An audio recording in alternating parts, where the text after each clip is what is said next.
The wind howled like a living thing outside the cabin walls, a low, restless moan that swept across the frozen lake and rattled the windows in their frames. Snow fell in thick, swirling sheets, so heavy that the world beyond the porch had dissolved into a blur of white and shadows. It was Christmas Eve, the quietest Emily Quinn had ever known. The storm had rolled in faster than expected, stranding her hours before sunset, forcing her to accept that she'd be spending the night alone in the mountains with only the soft crackle of the fireplace for company. She tried to convince herself she didn't mind. After all, she had chosen this little cabin for its solitude. She needed space. She needed clarity. She needed a break from the noise of the city and the ache of a year filled with disappointments. Christmas wasn't supposed to feel heavy, but this one did. And so, the cabin seemed like the perfect escape. But as the storm thickened, loneliness crept into the corners of the room like a cold draft. Emily wrapped her hands around a mug of cocoa, sitting by the window and watching the snow erase the familiar world outside. Her phone had lost signal an hour earlier. The nearest neighbor was miles away. She hadn't seen a car go by since late afternoon. Still, she told herself it was fine. Peaceful, even. This Christmas would be simple, quiet, predictable, until it wasn't. Just as she began to settle into the silence, just as her heartbeat synchronized with the comforting crackle of the fire, she heard it. A knock. Soft at first, then firmer. Impossible. Unreal. Her breath hitched. Another knock, louder this time, carried by the wind but unmistakably real. Emily stood frozen, mug trembling in her hand. No one should have been able to reach the cabin in a storm like this. No one should have been on the road. No one should have been out there at all. Yet someone was standing on her porch. Someone who had braved the snow. Someone knocking on her door on Christmas Eve. And nothing, absolutely nothing, prepared her for what she would find when she opened it. Emily had always imagined Christmas Eve as something warm, golden, and familiar, a night wrapped in twinkling lights, shared laughter, and the comforting buzz of conversation drifting through a cozy home. But this year had been different from the moment December started. Invitations she might have accepted in the past felt too heavy. Traditions she once cherished carried an unexpected ache. And the thought of pretending she was fine when she felt anything, but made her chest tighten in ways she couldn't explain. So she'd packed a suitcase, driven hours north, and escaped into the snow. The cabin belonged to a friend of her mother's, a retired teacher who spent winters in Florida and left the place empty. When Emily asked to borrow it, the older woman insisted she take it for as long as she needed. "Everyone deserves one Christmas to breathe," she'd said, pressing the keys into Emily's hand with a knowing look. The place was small, but inviting. A stone fireplace, shelves lined with old paperbacks, wool blankets draped over the sofa, and a single wreath hanging crookedly on the front door. When she arrived earlier that afternoon, she had felt for the first time in months something close to relief. The mountain air was crisp, the pine trees surrounding the cabin swayed like guardians, and the silence. The silence had felt like a balm. Emily unpacked slowly, letting the quiet settle into her bones. She made cocoa, lit a few candles, and nestled herself near the fire with one of the old novels she'd brought along. The storm warning hadn't worried her. Not at first. She had food, warmth, blankets, and hours of solitude stretching ahead of her. It was supposed to be simple, but as twilight bled into night, as the winds intensified and snow piled high against the windows, something inside her shifted. The silence no longer soothed. It pressed. The cabin felt smaller. The shadows felt deeper. And loneliness, that unwelcome companion she had hoped to outrun, found her even here in the wilderness. She wrapped a blanket tighter around her shoulders, reminding herself she had chosen this. She had wanted space. She had wanted quiet. But fate, she would soon learn, had chosen something entirely different for her. A knock on the door was only the beginning. The knock echoed through the small cabin like a crack splitting the night in two. Emily stood frozen in the middle of the living room, breath suspended, heart hammering so loudly, she wondered if the stranger outside could hear it through the door. The storm had swallowed the mountains hours ago. No headlights, no footsteps, no sounds except the wind. No one should have been there. No one could have been there. Another knock came, firmer this time, and Emily instinctively stepped backward. She turned toward the window nearest the door, but the glass was fogged from the heat inside. She could see nothing beyond the swirling blur of snow. For a moment, she considered pretending she wasn't there. But whoever stood on her porch clearly saw the glow of the fireplace, the shadows moving inside. Pretending would do nothing. Her fingers trembled as she set her mug of cocoa onto the table. She hesitated, unsure whether to speak first or quietly approach. But the third knock was soft, almost apologetic, and something about that shift in tone eased a fraction of her fear. Whoever it was didn't sound threatening, just desperate. Emily swallowed hard and approached the door.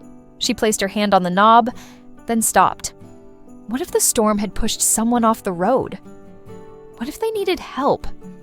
The guilt pressed her forward, even as her pulse raced with caution. She turned the lock. Slowly, she pulled the door open. Cold air burst inside, swirling snowflakes into the warm cabin. For a heartbeat, she saw nothing but the white chaos of the storm. Then, a figure stepped forward through it. A man, tall, bundled in a thick jacket dusted with snow, a backpack slung over one shoulder. His cheeks were flushed red from the cold, his hair damp, and his breath came out in uneven clouds. He looked like someone who had been fighting the storm for miles. Their eyes met. "I'm so sorry," he said immediately, his voice raw with cold and relief. "I didn't want to scare you." Emily didn't know what she expected. Maybe panic or suspicion, but instead she felt a surprising warmth rush through her chest. His eyes weren't wild or frantic. They were steady, earnest, and filled with exhaustion. What are you doing out here?" she asked, her voice softer than she intended. He offered a small, breathless smile, almost embarrassed. "Trying not to freeze to death, mostly." Emily blinked, and the human instinct to help, stronger than fear, took over. She stepped aside. "Come in, quickly." He hesitated only for a second before nodding gratefully and stepping inside. Emily shut the door behind him, sealing out the storm. The sudden quiet was startling.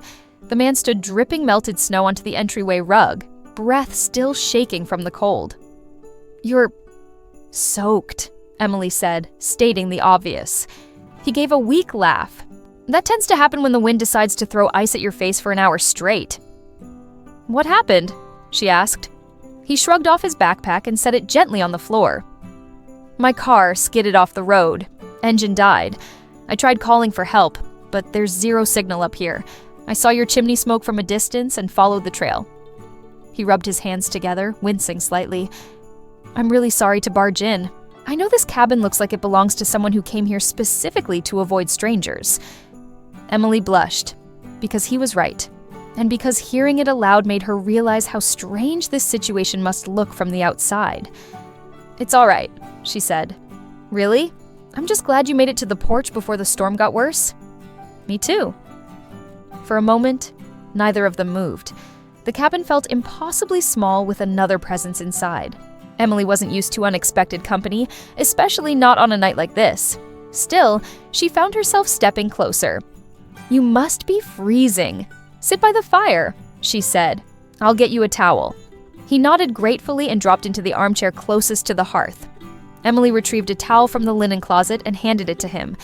He dried his hair and face, sighing with a relief so genuine it softened something inside her. "Thank you," he said. "I'm Noah, by the way. Noah Clark."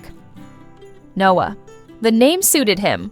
Calm, grounded, warm, despite the storm clinging to him. "Emily Quinn," she replied. "Nice to meet you, Emily Quinn," he said with a tired smile. "Though I wish it were under better circumstances." Emily couldn't help returning the smile. "Me too." For a while they sat in silence, the fire crackling gently between them. Noah held his hands toward the flames, slowly regaining color in his cheeks. Emily remained near the kitchen counter, unsure if stepping closer would seem too forward or too trusting. She reminded herself that this was temporary, circumstantial, unexpected, but safe. He didn't carry the energy of a threat.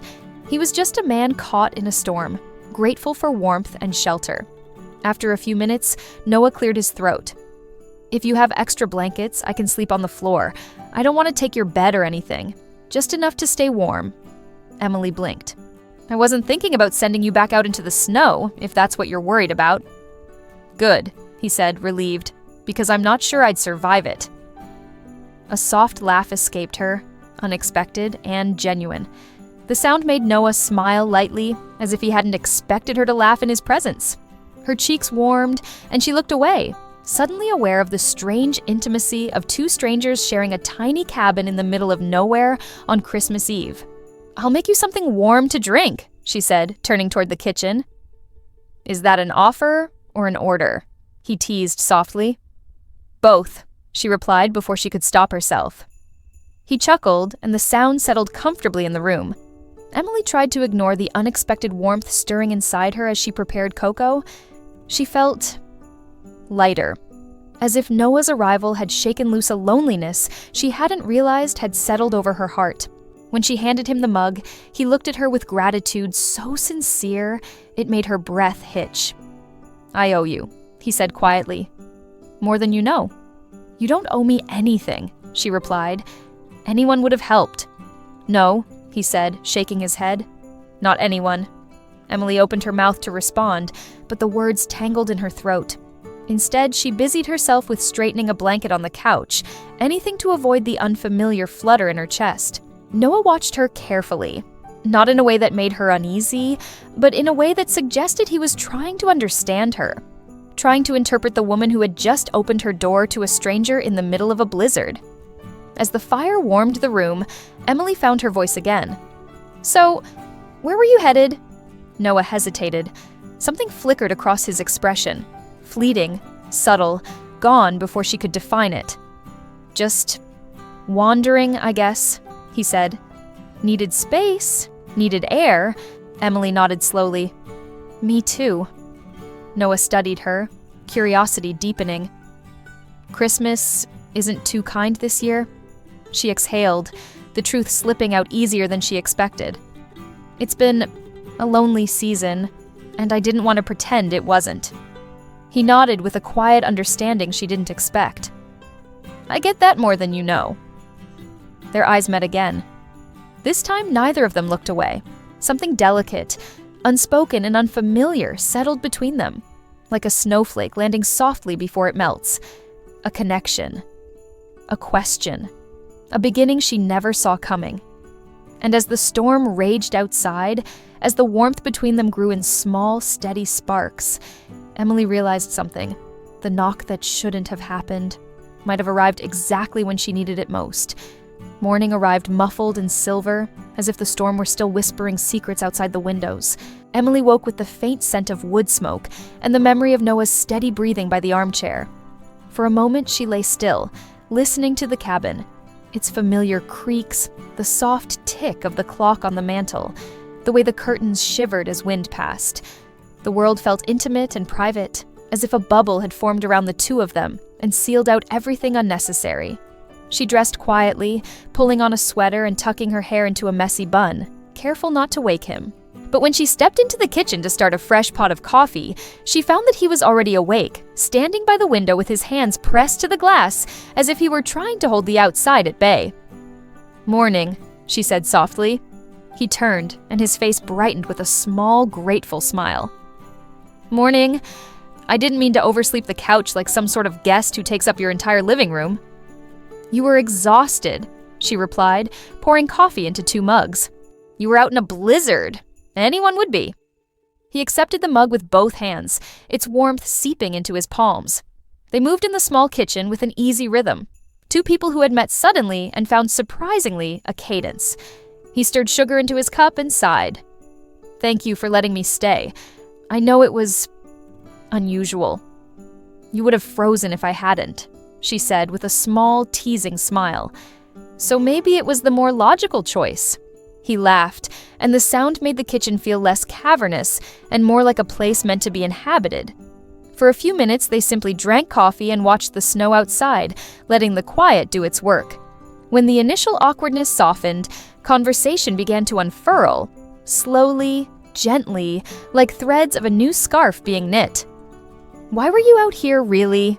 Emily asked finally, because curiosity had a way of pressing against her chest until she made room for it. Noah's expression shifted. A shadow moved across his features for the briefest of moments before his face smoothed. "I needed time," he said simply. "Sometimes Life gets noisy. I thought a drive up into the hills might quiet things down." "That sounds familiar," she admitted. "I did the same." He nodded. "Do you live in town, or did you come up from the city?" "City," she said. "But Hollyridge felt like an easy place to breathe for a little while. My aunt, well, a friend of my mother, let me use the cabin. Said everyone deserves one Christmas to breathe." Noah smiled. "Wise woman. The town looks like a postcard even under all this snow." They talked about small things at first. The warmth of the fire, the peculiar charm of the cabin, the way the storm had turned everything into hush and white. But as cups emptied and were refilled, their conversation deepened without either of them fully deciding to steer it that way. Noah told her, haltingly at first, and then with more ease, about leaving home when he was young to see what else was beyond the mountains, about jobs that had taken him from coastal towns to crowded cities, and about returning to the hills because something, an ache perhaps, pulled him back. He didn't explain every absence or every wandering. Instead, he offered glimpses, a job that demanded too much, a relationship that taught him to value his silence, a father who needed him when the world shifted. There was a humility to his story that felt honest, not performative. Emily listened, surprised at how natural it felt to follow these threads. She noticed the cadence of his voice, the way he softened his endings, the careful way he chose images and words. There was a steadiness behind his humor, a reservoir of patience she hadn't expected. When he spoke of the road that had taken him from the car and toward the chimney smoke, his eyes held a light that softened at the edges. She felt protective of him in a way that made her throat ache, as if she were discovering a tenderness reserved for someone who had been carrying their own winter quietly for a long time. When it was her turn, she found herself revealing things she hadn't planned to disclose. The loneliness that had folded into the edges of her year, the way she'd chosen quiet because it felt safer than disappointment, the small rituals, wrapping a book for herself, lighting candles at night, the way she reread letters from years ago to remind herself what it meant to care. She didn't speak of a great heartbreak or a dramatic loss. Hers was a series of small, unspoken things that had accumulated and felt, in the end, heavier than any single event. Noah listened without interruption. At one point, he reached out and brushed a flake of snow from her sleeve, and the contact sent a ripple through her she didn't expect. It was the kind of polite touch that meant more because it was given without fanfare, without calculation.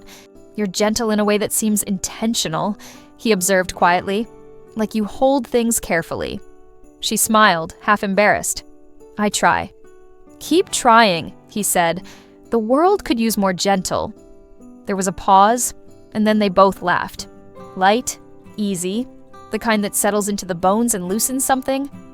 After breakfast, with the storm still humming outside, Emily suggested they walk the short path behind the cabin to clear the air. They bundled up in heavy coats and boots, scarves wound around their necks, and the cold bit bright but clean. The world had been smoothed by snow. Footprints looked new and honest, like every step was a declaration. They walked slowly, conversation drifting between them in comfortable bursts. At one point, Noah stopped and turned to face her directly, his breath puffing white in the air.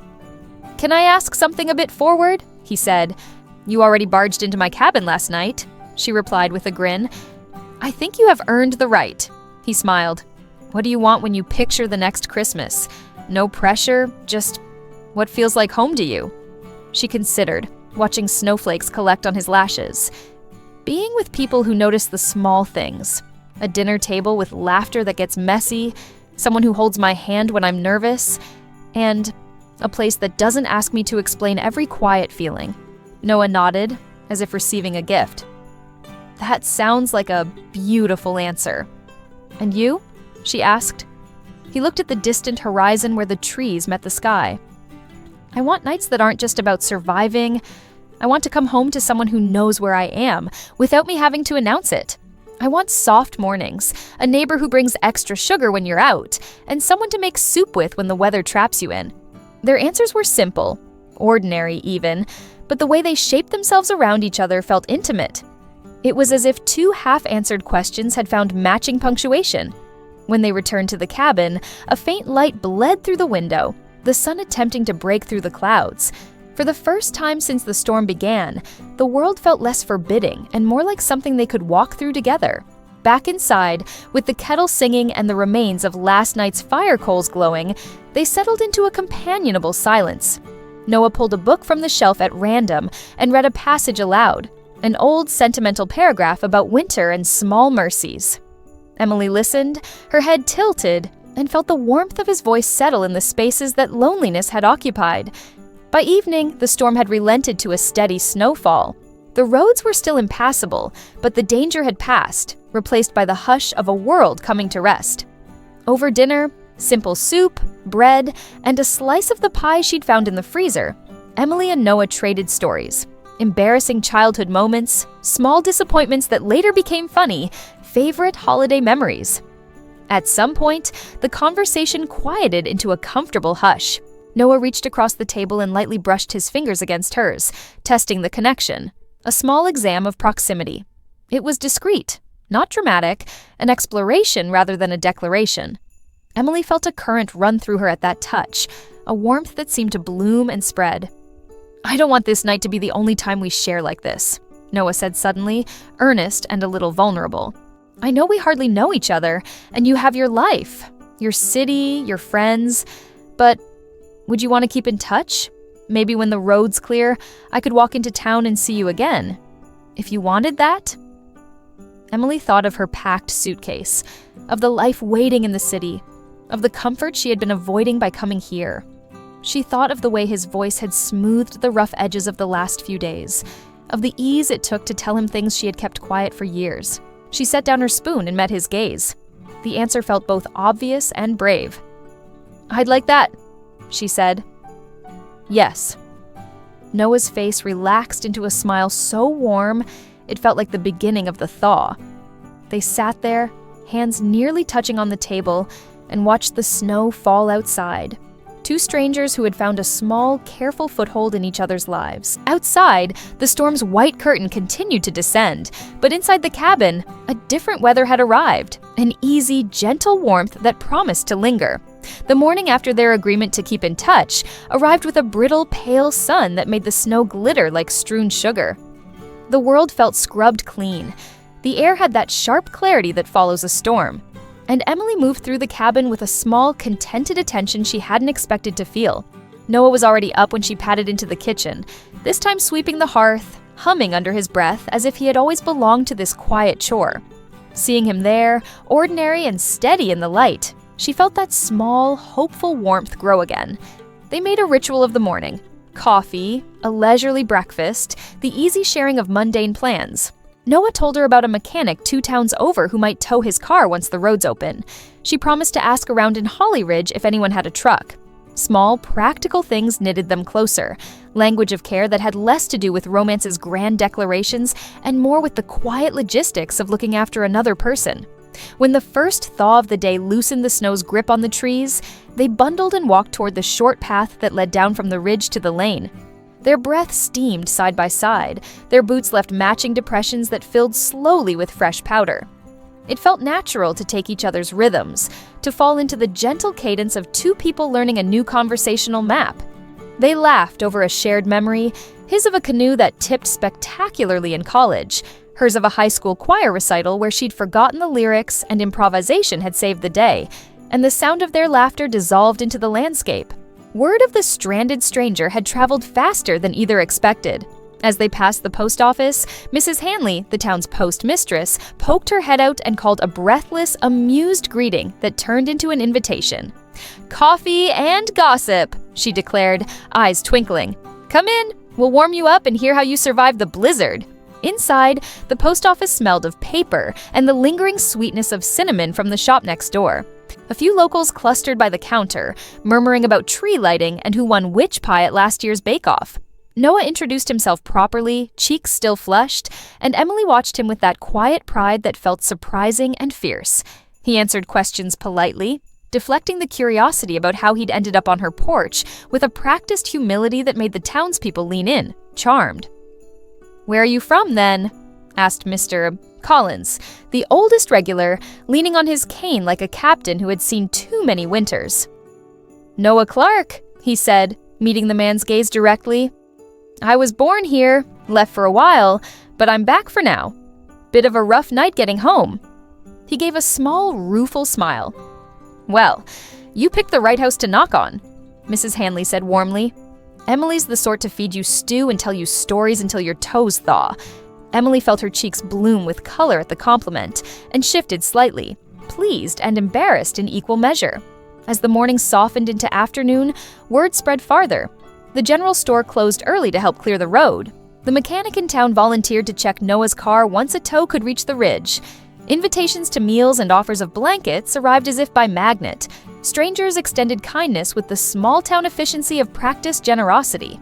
Emily watched it all with a dawning astonishment, not at the generosity itself, which she'd always known was part of Hollyridge's marrow, but at how quickly Noah became folded into that benevolence, not as an outsider, but almost as someone returning home.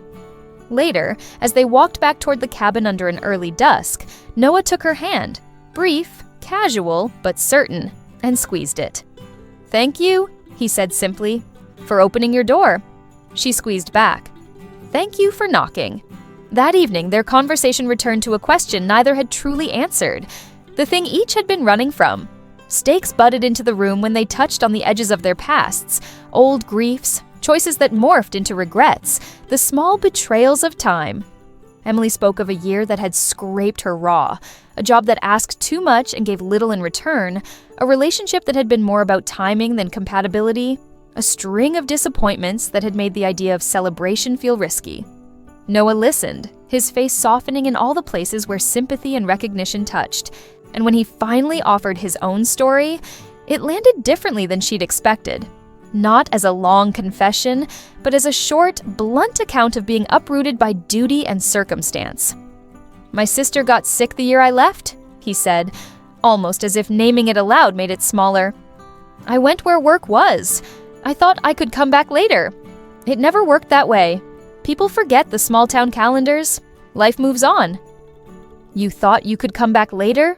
Emily repeated. "I thought I could fix things from afar," he said. "Turns out the only repair I could do was show up."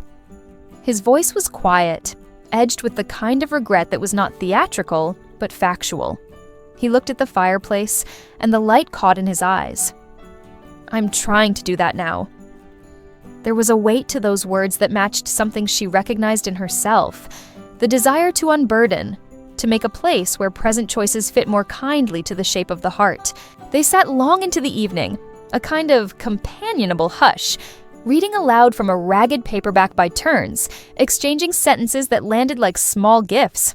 Sometimes they read the same passage twice because one of them had laughed and had to go back. Sometimes they paused to talk about an author they both loved.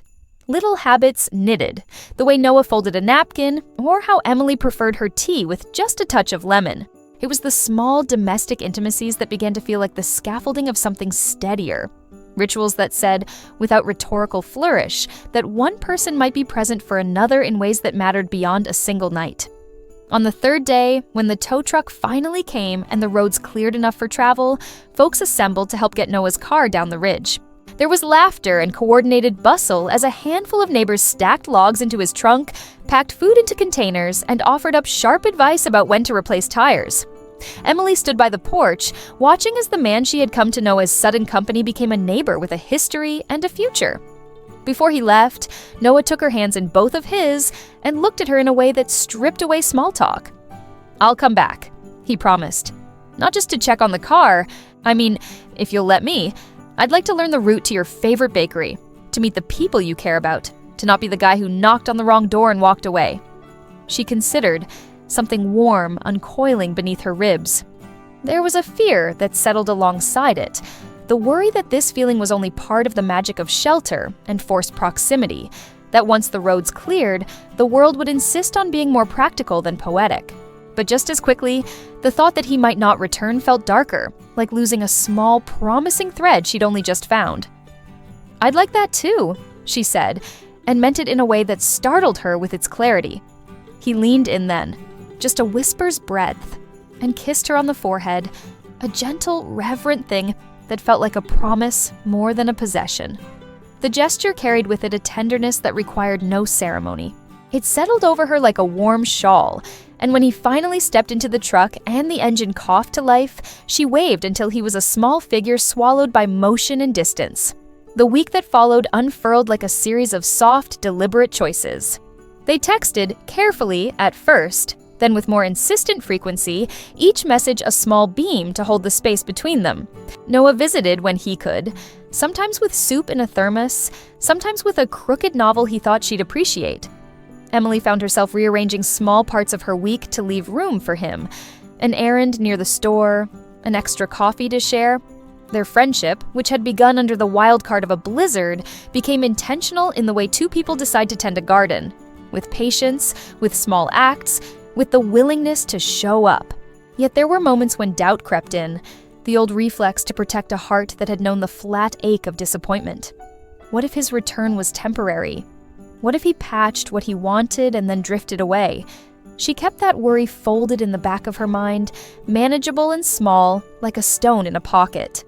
On a chilly evening, as December moved into the hush before the holidays, Noah brought a small, wrapped book and a single sprig of holly. "For luck," he said, embarrassed by the sentiment, but unable to hide the smile. They stood by the window, watching the town glow with lamplight, and Noah's fingers brushed hers as he handed her the gift. The contact was a quiet reassurance. He was thinking of her, choosing her presence again. Emily opened the book later that night and found a note tucked inside in handwriting that was neat and plain. For when you need a reminder that there are small, ordinary things worth keeping. There was no flourish, no grand promise, only a small, honest invitation. She folded the note and pressed it into the pocket of her cardigan as if it were talismanic. Outside, snow whispered against the panes. Inside, the room kept its soft, deliberate warmth. Footprints had been left in fresh powder and not yet erased. They ran parallel for now, sometimes close, sometimes a breath apart. The path ahead remained uncertain, but with each small kindness and deliberate return, those prints suggested a direction, one that might, if tended with patience, lead somewhere steady and true. The days that followed settled into a rhythm that felt new to Emily, gentle but expectant, like snow clouds gathering before a quiet storm. Noah had returned to the small rental house he'd found near town, a cozy place tucked behind the old cider mill. He promised it was temporary, just until he figured out his next steps. But each time he visited, each time he knocked softly on the cabin door, Emily sensed in him a man trying to build something more permanent, something rooted. Still, distance had a way of knitting itself into the spaces between them. Small hesitations, questions Emily couldn't quite voice. Pauses in their text conversations long enough to invite worry. She didn't know whether those pauses came from his past or from hers. Whether she was afraid of losing something she'd barely begun to trust, or whether he was afraid to reach too far too soon. But each time she saw him, hands shoved in his coat pockets, cheeks pink from the cold, smile soft and unguarded, the doubts dissolved like frost under sunlight. One afternoon, about a week after the storm, Hollyridge began preparing for the annual Christmas market. Stalls bloomed along Maple Street, workers strung garlands from post to post, and the scent of pine and cinnamon drifted through the air like an invitation. Emily walked through the bustling preparations, smiling at neighbors decorating gingerbread displays and children dragging miniature sleds behind them. She didn't expect to see Noah at the bookstore that morning, not so early at least. But when she unlocked the door, the bell chimed behind her, and there he was, bringing a rush of cold air with him. "You're up early," she said, startled but delighted. "So are you," he replied, brushing snow from his shoulders. "Thought I'd bring you breakfast. Mrs. Ellis made cranberry scones and insisted I take extra." Emily blinked. "You drove across town to bring me scones?" "No," he said, stepping closer and lowering his voice with a warmth that made her chest tighten. "I drove across town because I wanted to see you. The scones just made a convenient excuse." Her cheeks flushed, and she tried not to smile too widely. "Convenient for who?" "For both of us, I hope." They shared breakfast at the counter, trading stories about the market and the odd traditions of small-town holidays. Noah confessed he'd never attended a Christmas festival that wasn't made of city lights and crowded plazas. Emily told him he was in for something entirely different. Something sweeter, slower, more sincere. "I'd like that," he said quietly. When he left, the bookstore felt brighter, warmer, as if he had left a trace of his presence woven into the air. Later that afternoon, Emily joined the town volunteers helping assemble the market booths. She was stringing lights along a wooden railing when she overheard two women whispering with delighted speculation about the man who survived the ridge storm. Tall, dark hair, kind smile, one said. Apparently he's renting the cottage behind the mill. And apparently, the other added, he's been spending quite a bit of time with our Emily Quinn. Emily nearly dropped the light strand. She turned to hide her blush, but the women, noticing her flustered expression, giggled knowingly and walked off, leaving Emily's heart pounding. She didn't know how to feel about the attention. Embarrassed, flattered, overwhelmed. Holly Ridge was a kind place, but it had a habit of noticing things long before she was ready to admit them herself. When she finally returned to the cabin that evening, the sky had softened into a velvet blue, dotted with the first stars. The air smelled of wood smoke and frost. Emily lit the fireplace and prepared a small dinner, but her thoughts wandered. Would Noah come by tonight? Should she expect him? Should she hope? She was rinsing dishes when a knock came at the door. Not urgent like the storm night, but gentle, almost familiar. Her heart fluttered. Noah stood on the porch, hands shoved in his coat pockets, snowflakes clinging to his hair. "Hey," he said softly. "Can I come in?" Emily nodded and stepped aside, warmth rushing to her cheeks. He removed his gloves as he walked in, glancing around as if making sure she was truly there and not some hopeful illusion conjured by winter. "I don't want to interrupt," he said. "I was just passing by and thought I'd—" "You were passing by my cabin?" she teased lightly. He cracked a sheepish smile. "Okay, maybe not exactly passing by. Maybe I drove here with the intention of passing by." Emily laughed, a sound she was beginning to rediscover. "Well, I'm glad you stopped." He exhaled, relieved. "Me too." They settled on the couch with mugs of tea, and the conversation began easily. But as the fire crackled and the room dimmed into soft shadows, something shifted. Noah grew quieter, his eyes distant, fingers tapping lightly against the ceramic mug. "Emily," he finally said, voice low. "There's something I need to tell you." Her stomach tightened. "What is it?" He set the mug down, leaning forward with his elbows on his knees. "The night I knocked on your door, I wasn't just wandering, I wasn't just driving aimlessly." He paused, struggling to shape his words. "My father passed away last year. I came back because I thought returning to Holly Ridge would help me put things in order again." Emily's breath caught, her chest tightening with sympathy. "Noah, I'm so sorry." He nodded, eyes focused on the fire. "I kept thinking if I came back here, I could rebuild something. But the truth is, I didn't know where to start. I felt lost. Not just lost, untethered." He swallowed hard. "And then the storm hit. And then I saw your chimney smoke." He finally looked at her, eyes raw and open. It felt like I'd been given a small mercy, like the world handed me one warm place in the middle of everything that had gone cold. Emily's eyes stung. "You're not alone," she said gently. "You don't have to be."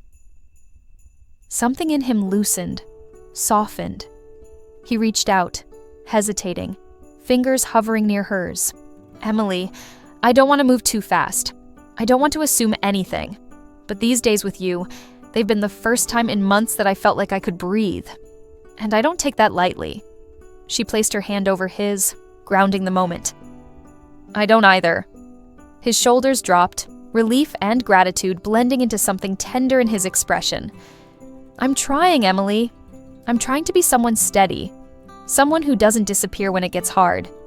She squeezed his hand. "You don't have to prove anything to me." They sat like that for a long, quiet moment, hands intertwined, fire warming their faces, the cabin breathing around them like a place that had been waiting for this exact scene to unfold. Eventually, Noah exhaled softly. "I'm glad I knocked on your door." Emily's voice was barely above a whisper. "I'm glad I opened it." Outside, snow began falling again, gentle this time, like confetti scattered by the night sky. It dusted the porch, the roof, the path that wound down toward town. It softened the world into a cradle of quiet possibilities. Inside the cabin, two hearts, only half known to each other days ago, beat in a rhythm that felt almost synchronized. And though neither spoke it aloud, both felt the same truth settling into the room like fresh snowfall. This was no longer just about a man caught in a storm. This was about finding something warm in the winter, something worth staying for. The Christmas market opened the following evening, bathing Hollyridge in a glow that seemed almost unreal. Strings of lights looped between lampposts, stalls piled with handmade ornaments, and gingerbread houses lined the streets. Children darted between the booths with hot cocoa mustaches, their laughter echoing against the frosty air. Emily walked slowly through the crowd, absorbing every detail, every color, every whisper of Christmas warmth. It felt like tradition, like memory, like something she had missed without realizing it. But tonight, everything felt different. Because Noah was somewhere in this crowd too. And for the first time since the storm, she was seeing him not in the cocoon of the cabin, not in the quiet of their shared moments, but among other people. Friends, neighbors, strangers who didn't know he had once knocked on her door in the middle of a blizzard. A small, nervous flutter pulsed beneath her ribs as she scanned the decorated street for him. She found him before she expected to. He stood near the center of the square, right beside the large pine tree strung with lights that danced in shifting colors. He was speaking to Mrs. Hanley, of course, and holding a cup of cider that steamed in the cold. His hair was slightly wind-tousled, and his jacket was dusted with snowflakes that clung stubbornly to the fabric. When he laughed at something Mrs. Hanley said, his eyes crinkled in that signature way Emily was beginning to recognize, and warmth spread through her chest. As if sensing her from across the square, Noah turned. His gaze found her instantly, and Emily felt it. Felt that soft, delighted recognition spark across his expression like the first light on a winter morning. He excused himself from the conversation and walked toward her, weaving through the small crowd with long, purposeful strides. Emily's breath caught. When he reached her, he pulled his hands from his coat pockets and gave her that gentle, half smile that made everything inside her tilt. "You look like the market was waiting for you," he said softly. She laughed, flustered. "And you look like you belong here more than you think." He shook his head. "I'm just following my tour guide." They wandered through the stalls side by side, occasionally brushing shoulders, occasionally exchanging small glances that carried more meaning than either dared name. They tasted roasted chestnuts, admired carved wooden ornaments, and shared a gingerbread cookie shaped like a snowflake. It was simple, easy, warm, so warm it scared her. This wasn't supposed to feel like a date. This wasn't supposed to feel like something she wanted to keep. But it did. And that truth frightened her more than she expected. At one point, a gust of wind blew through the market, sending a flurry of snowflakes swirling into the air. Emily wrapped her scarf tighter around her neck, shivering. Noah noticed immediately. "You're cold," he said, without judgment or worry, just understanding. "A little," she admitted. He stepped closer. Not too close, not presumptuously, but close enough that she could feel his presence wrap around her like an extra layer of warmth. "We can head back," he offered, "if you want." Emily hesitated. Part of her wanted to stay, wanted to stretch this moment into hours, but another part felt overwhelmed by the intensity of everything she felt. The closeness, the softness, the way the market lights reflected in his eyes. She nodded. "Let's go." They walked back to the cabin in silence, not uncomfortable but full of unspoken things. The snow fell lightly, dusting their hair and coats, blurring the edges of the world into something that felt dreamlike. Emily's heartbeat thudded in her chest, loud enough that she wondered if Noah could hear it through the quiet. When they reached the porch, Noah paused, his hand hovering near the railing. "Thank you for tonight," he said. "It meant more than you know." Emily swallowed. "It meant a lot to me, too." The air between them buzzed with tension. Soft, sweet tension. Noah looked at her like he was memorizing her features one by one. The curve of her hairline, the rosy flush on her cheeks, the way her breath misted in the cold. "I don't want to cross any lines," he said finally, "but I also don't want to pretend this isn't real." Her heartbeat stuttered. He took a breath, steadying himself. "Emily, I like you. Not because I'm lonely or because Christmas does strange things to people. I like you because you're you. Because you listened, because you noticed me, because you made room for me in a place you didn't owe me." His voice trembled at the last word. Emily felt something inside her tremble too, but with that trembling came something else. Fear. Not of him, but of herself, of her heart, of how fast things were moving. "Noah," she whispered, unable to shape the rest of the sentence. He stopped her gently. "You don't need to say it back. I'm not asking for anything now. I just want you to know how I feel." Emily lowered her gaze, overwhelmed by the tenderness of it all. "I'm scared," she confessed softly. Noah nodded. "I know. Me too." Her breath hitched. "Emily," he said, voice steady but soft, "if you need time, I'll give you time. If you need space, I'll give you space. But I won't disappear without telling you why."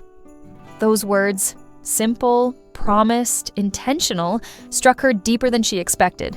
Noah wasn't asking her to leap. He was offering his hand and letting her decide if and when to take it. She took a step toward him, drawn without meaning to be. "Noah," her voice trembled. "Stay for a little." He hesitated for only a second, enough to show respect, not reluctance. Then he nodded. Inside the cabin, they settled on the couch, a soft blanket across their legs, the fire crackling softly. They spoke quietly at first, about nothing, about everything, about childhood Christmases, about books they loved, about fears they only half understood. At one point, Emily leaned her head briefly against his shoulder, intending only a moment of contact, but Noah stilled, breath catching softly. "You don't have to pull away," he whispered. But she did, not because she didn't want to stay there, but because staying felt too real, too soon, too much like something that could change everything. Noah exhaled, not disappointed, just patient. "Emily," he said softly, "there's something else I've been meaning to ask you." She looked up. "If you hadn't opened the door that night," he said, "what do you think you would have been running from?" The question knocked the breath out of her. She looked into the fire, letting the truth flicker with the flames. "Loneliness," she said finally, "the kind that settles so quietly you don't even notice you're carrying it until someone looks at you and sees it." Noah's expression softened in a way that felt like a hand brushing her cheek.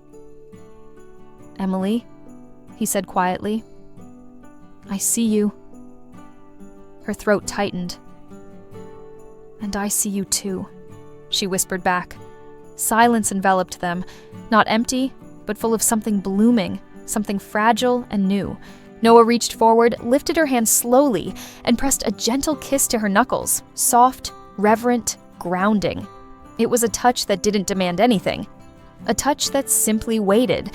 Emily felt her heart open just a little more, like a window slid ajar to let winter air in. She didn't know where this would lead. She didn't know if it would hold, but she did know this. Tonight, for the first time in a long time, she wasn't running from anything. Tonight, she was running towards something, someone. And tonight, everything felt real. The week that followed held a softness that felt almost fragile, like glass warmed by sunlight. Safe, if handled with care. Emily and Noah fell into a rhythm that was careful and deliberate. Morning messages checking in, afternoon encounters at the bookstore, evenings spent tending the fire and reading aloud. There was no grand overture, no dramatic confessions beyond the simple truths they had already shared. Instead, they offered one another small proofs.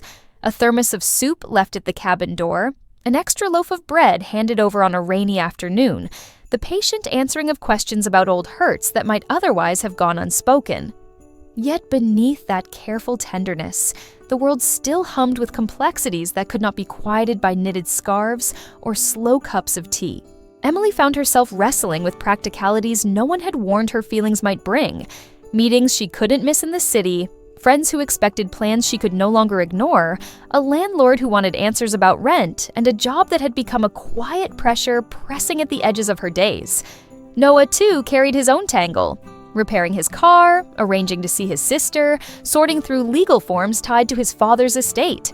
The things that had brought them together were human and immediate, not romanticized obstacles to be neatly resolved. They were life. One crisp morning, as frost painted lacy patterns on the cabin window, Emily woke feeling a weight she couldn't name. She brewed coffee and watched the steam curl into the cold air, the kitchen lights soft and domestic. She felt content in a way that frightened and thrilled her, an ache at the center of the chest that asked for courage.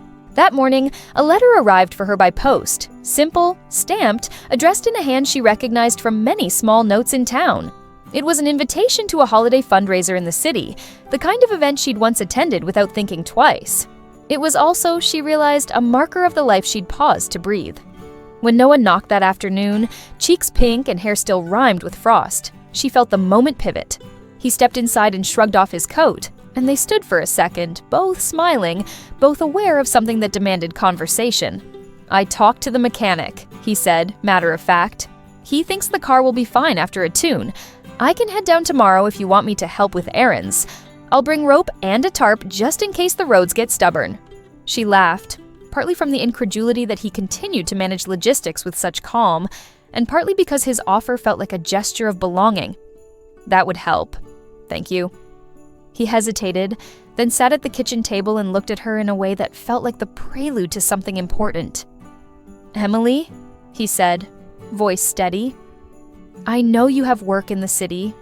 I know you have responsibilities. I don't want to be the thing that makes you choose. I also don't want to pretend like that doesn't matter to me." She met his gaze, feeling the careful truth between them.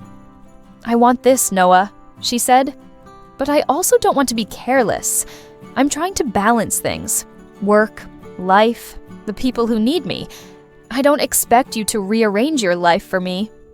He reached and brushed his thumb across the back of her hand. "I'm not asking you to. I'm asking if we can try. If we can make room for each other without pretending life isn't complicated." She swallowed. The desire to say yes, wholeheartedly pressed against the realistic part of her that always planned for contingencies. "I think so," she said finally. "If we keep being honest, if we tell each other when we're afraid, if we don't let silence become a decision." He smiled, relief softening his face like warm light. "That's all I want." They kept their promise to each other with small, steady acts, text messages answering questions as they arose, honest conversations about expectations, and the gentle work of inviting one another into the messy edges of life. Noah did not demand grand gestures. He offered time. He came to Emily's important meetings when he could, quietly supportive, or he texted a message when distance made presence impossible. Emily visited Noah's temporary rental, helped him pack, and learned where he kept his tools. They built a life that was not a storybook plan, but rather a series of considerate choices. But even with promises, there were tensions. One evening, after a long day, Emily arrived at the cabin exhausted and found Noah waiting with an expression she couldn't immediately read. He set a stack of papers and a small, heavy envelope on the kitchen table. "I had a call today," he began. "About the property behind the cider mill. There's talk of a developer looking to buy up land. Turn it into condos, actually. It could mean some tidy money for people like my family, but it could also tear up what's left of the town's quiet." Emily looked at him, the news settling like a new snow across their plans. "What does that mean for you?" He exhaled. "It means I might have to make choices sooner than I thought. I don't know yet. I need to talk to people." His hands clenched, then opened. "And it means I want to be upfront with you. If this takes me away, or if it changes plans for where I live, I don't want you to find out secondhand." The honesty was painful and precious in equal measure. They talked late into the night, unspooling possibilities and fears, making lists and naming priorities. They refused shortcuts, no quick promises, no grand vows. But instead, they promised to be present, even when the present required hard decisions. Days later, at the end of a gray week, Emily received news that made her stomach flip. Her company offered her a promotion that required a temporary relocation for 3 months to a branch in the city. It was the kind of opportunity that once would have felt like a dream. Stability, advancement, a chance to shape her career. But in the warm hush of the cabin, the same news tasted bittersweet. She told Noah that night. He listened without interruption, eyes steady and kind. When she finished, there was a long silence that hummed with the weight of future and choice. "Do you want it?" he asked finally. She looked down at her hands, the flicker of the fire reflected in the small line she'd made from a paper edge. "I do. In a way, I've been waiting for something like this. But I also want us." Noah reached across the table. took her hands, and squeezed. "Then take it," he said. "We'll make it work. We'll test this. We'll be honest about distance and fear and what we need. I can drive into the city on weekends. I can take shifts that let me come see you when I can. I'm not promising perfection, but I am promising to try." Her throat tightened with gratitude so sharp it nearly hurt. "You mean that?" He nodded. "I mean it." So she took the promotion. The weeks that followed were a study in logistics and tenderness, scheduling visits, burning favorite meals for when one of them was too tired to cook, planning times for phone calls that straddled time zones, and learning how to measure devotion not by constant presence, but by intentional contact.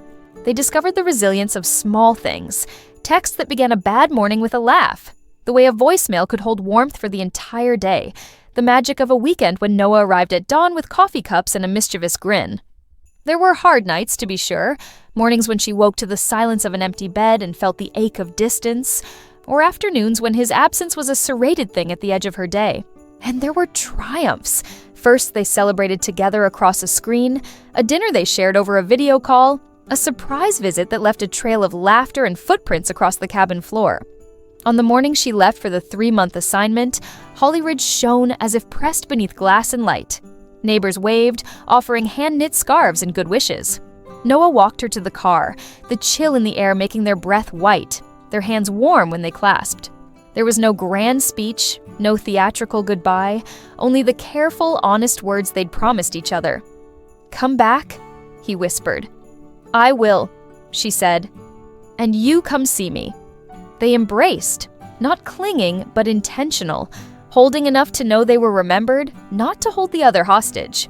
As she drove away, the road curving past the market stalls and the mill, she felt a cascade of feelings. Grief for leaving what had settled easily, hope for what they'd promised, fear for the unknown, and a quiet certainty that felt like the deepest kind of courage. Their prints in the snow were not erased by distance, they were simply waiting for the next season's thaw. Distance, she discovered, did not have to be absence. It could be another way to show up. And as the city skyline welcomed her in a blizzard of lights, her phone buzzed with a message from Noah. "Coffee at midnight? I'll bring the biscotti." She smiled, fingers steady. "See you then." It was, in its small, uncompromising way, everything she needed. Christmas returned to Holly Ridge with the soft, steady rhythm of a heartbeat. Streets gleamed under fresh snow, the market lights wove a warm map through town, and the scent of cinnamon and pine hung like a promise in the air. Emily stepped back into the cabin after her 3-month assignment with a tiredness shaped by work and travel, but also with a kind of quiet certainty she had not possessed before. The weeks apart had taught them the language of small returns, messages that landed like little anchors, surprise visits that felt like rewards, and 1,000 tiny choices that added up to something reliable. Noah met her at the Ridge Road with a thermos of coffee and a wool cap she'd once mentioned liking. He looked as he always had, steady, slightly wind-blown, somehow more at ease in the intersection of town and snow than he had the first night he knocked. They embraced without fuss, a held, honest hug that said everything they'd promised in texts and midnight calls. They spent that Christmas weaving together the life they had sketched in moments, hosting neighbors for a simple dinner, decking the cabin with handmade ornaments, reading aloud while the fire softened the evening. Daniel, the friendly bookstore regular who had once occupied her quiet affections, stopped by with a wrapped book and a warm smile, offering his blessing with a steadiness that surprised and comforted Emily. The town watched, gently approving, as two people who had been strangers only months before built something that felt like a home. It wasn't perfect. There were still logistics to sort, days when work pulled at distant seams, and nights when one of them worried about the other. But the hard edges had softened into promise. They had learned that love was less about a single, sweeping declaration and more about the patient practice of showing up on stormy nights and bright mornings, at kitchen tables and across miles. As snow fell that night in slow, certain flakes, Emily held Noah's hand and looked at the lights of Holly Ridge reflected in the window. The world felt large and safe, uncertain and kind. She smiled because she knew, finally, that she could choose a life that both honored her own needs and opened space for someone beside her. They moved forward, one honest day at a time.